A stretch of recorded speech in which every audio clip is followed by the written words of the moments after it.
Hey guys, today's video pretty much just going to be showing you guys this monster base, and we're going to go through all the details on everything very fast because this is going to be a long tutorial and a long video overall. I think I did forget to mention, I just want to say that in the video, I do not upgrade the foundations and the floors to metal frags. If I were you, I would do that, and the base is approximately 45 to 50,000 stone. If the foundations and the floors were to be stone, supposedly is what it is. I don't know the exact amount for everything of this base, but that is pretty much the important stuff.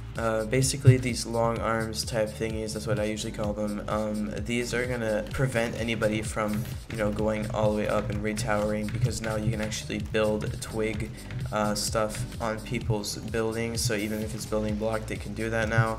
These triangles are clearly to make it so they can't actually place anything anywhere. As you see, it's impossible, and these low walls make it twice as hard to actually make a free space to go all the way up, so it takes about 8 rockets. And all of these signs are basically to block over these ladders that go all the way up. As you can see, I can't actually go all the way up because of these signs. They are very sloppy and kind of just placed all over the place. But when you build a base, you don't really care about how perfectly neat these signs are placed. You kind of just want to protect your base. This base was created by Crzy. I don't know if I said that already, but he made the last tutorial. These are pretty insane bases. One thing I'd like to say is that we messed up on a couple of things, or we forgot to place a couple of things. You'll notice them if you watch this whole part, which I hope you do. But first of all, through all of these doors over here, we have 6 chests, I think, if I counted that right. 1, 2, 3, 4, 5, 6. Yeah, we got 6 chests. Well, 1 box, I guess I should say. That's the first loot room, probably the hardest one to get through for the enemies.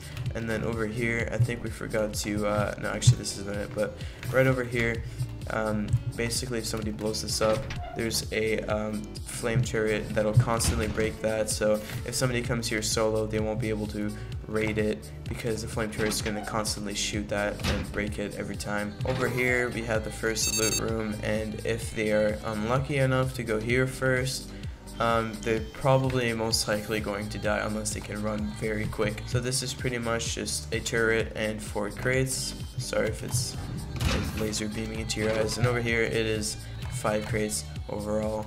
So the things that I was talking about earlier about some of the stuff are missing. If I get a double door right here, there's a couple of doors that are missing. We forgot to add those. It's pretty logical. You want to place down some doors on these missing things that we did not show in the video. You can do that on your own. Right over here is the furnace room. It is a pretty much just a bunch of furnaces. That's all it is. And right up here, this ladder hatch is all the turrets. Now that they can shoot through twigs, they'll keep anybody trying to raid tower up your base away, because those are just going to shoot through it and break them, obviously temporarily, until you miss out on some bullets. So the one thing that we did miss is right over here. Forgot to add those 2 doors, and I think we might have forgot to add the ladder, but I think we actually did that. I don't remember. But basically, once you do that and place all of these there, you can actually come up here and I don't suggest roof camping. I don't like roof campers, but at least you can protect your base if you're getting raided. And then over here you have your emergency crate in case you need to grab a gun and kill some people that are trying to get into your base. Pretty simple stuff, as well as another bunch of like clumped up beds together. And yeah, that's pretty much it. We went through everything, the signs and the long arms and everything like that. That is pretty much it. Sorry if it seems like I'm trying to rush through, but I've had a lot of people ask me to speed it up in the past when I take a long time making big bases and stuff, and it literally took 30 minutes to do the tutorial, and the file is 10 gigabytes. So if you did enjoy the video at all, I'd appreciate a like and subscribe. Those always help the channel out, and I always appreciate those. Also want to see some feedbacks in the comment section. If anybody has anything to say, I appreciate it. I don't care if it's bad criticism, I'll take anything, make my videos better. So that's pretty much it. If you guys enjoyed the tutorial, peace. Sometimes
watching, and peace.